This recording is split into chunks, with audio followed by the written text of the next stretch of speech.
Hello, all you hardcores out there. How you doing? Russ here from Poker's Corner, the biggest gob in sport. We say the things on here that nobody dare say. Right, let's get moving, shall we? Uh, Knackered. We're on here Saturday, nearly 3 o'clock. Let's see what's appertaining for part three. We just give a big shout out to Anthony. I think he's coming on tomorrow. I think I need to text Kent, see when he's coming on. All good stuff, innit? Max! Thinking about kicking you off at website, Max. You're on front, you've got like a little pinhead, smallest you've ever been. I might kick you off, Max, just for annoying me. So, right, here we go, boys and girls. I want to talk about sermons. These sermons that these trainers do, Flex Ingle, Bombay Dave, they're doing sermon after sermon. They're nearly doing as many sermons as the media guys like the Gads, Simon Jordan, Juggy is Oliver. No, Judge Jordan, Simon Jordan. Juggy is Oliver the Gad and all the rest of them. All the liquor squad. You know, everybody's going to do this and do that until they get a taste of the Bisto gravy. And then everything changes, doesn't it? It's amazing, really. It really does amaze me. Uh,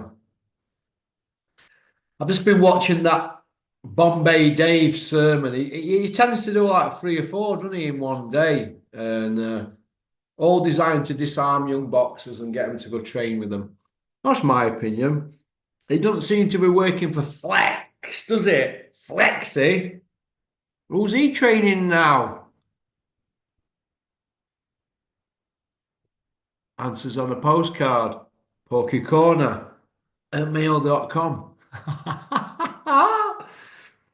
Big Malk's the sermon daddy, though, isn't he, lately? Big old Malk. He's gigantic bins, thinking he's Don King. Big Malk, what next for you? Hey, are you going to crawl up Turkey's arsehole? Oh, Big Malk. You never had no nice to say about Dana White for years. Now, all of a sudden, you're chomping at the bit, Big Malky. I don't know. I don't know. It is what it is. Sam Jones, you're one of the sermon lickers, aren't you?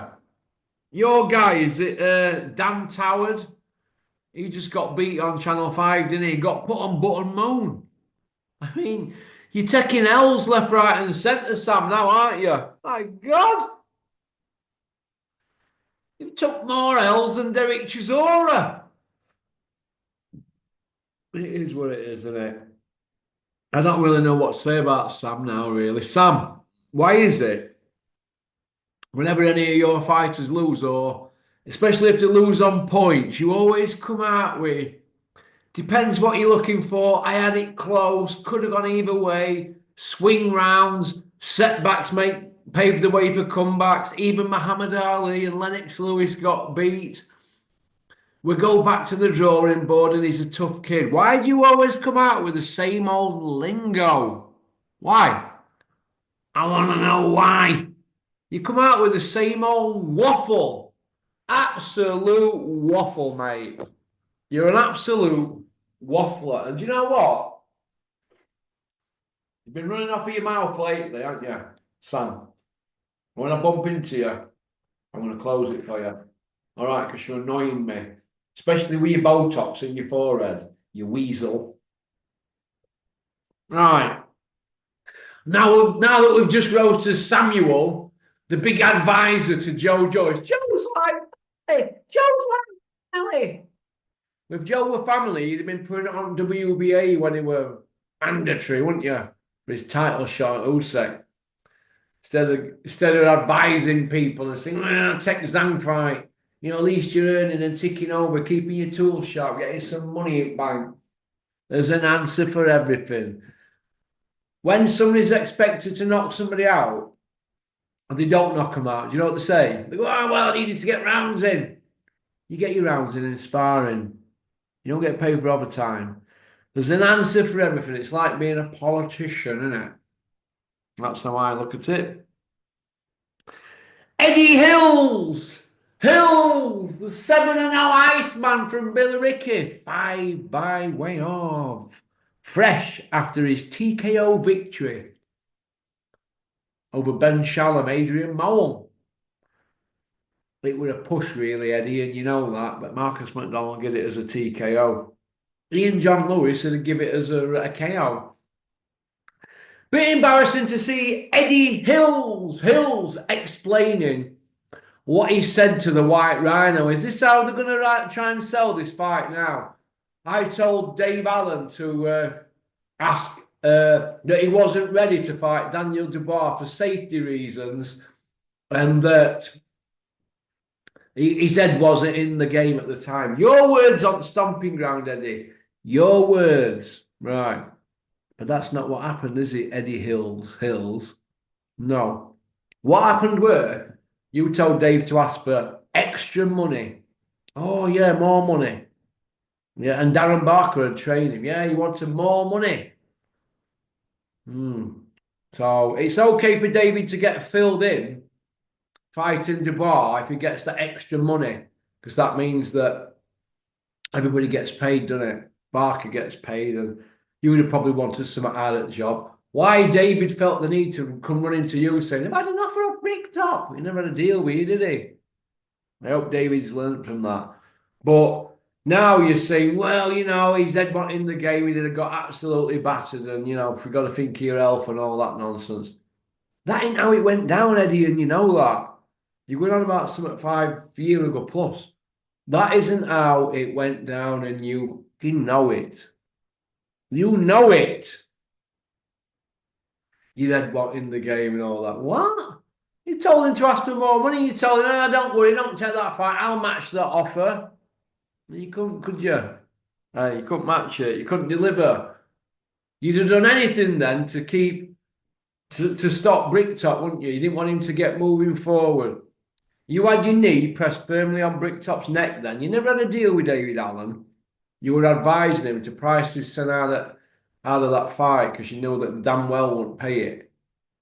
You had your knee on Bricktop's neck. You and Mr. Superbean. And now the tables have turned now, haven't they?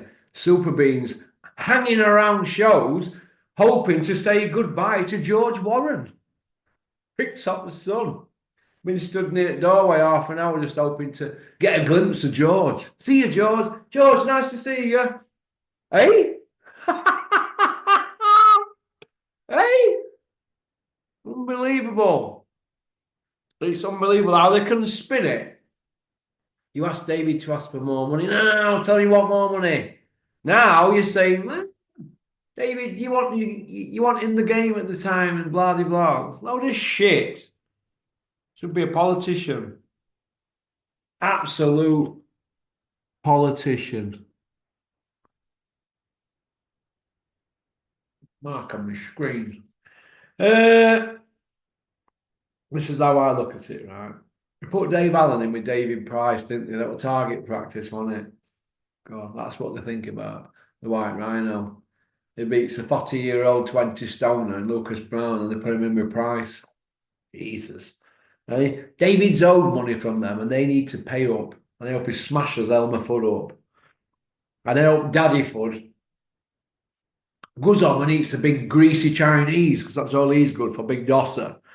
But getting on to Rhino's interview on Stomping Ground and other channels, pretty embarrassing to see, because when Eddie came into interview, he didn't really have nothing to say, just sat there.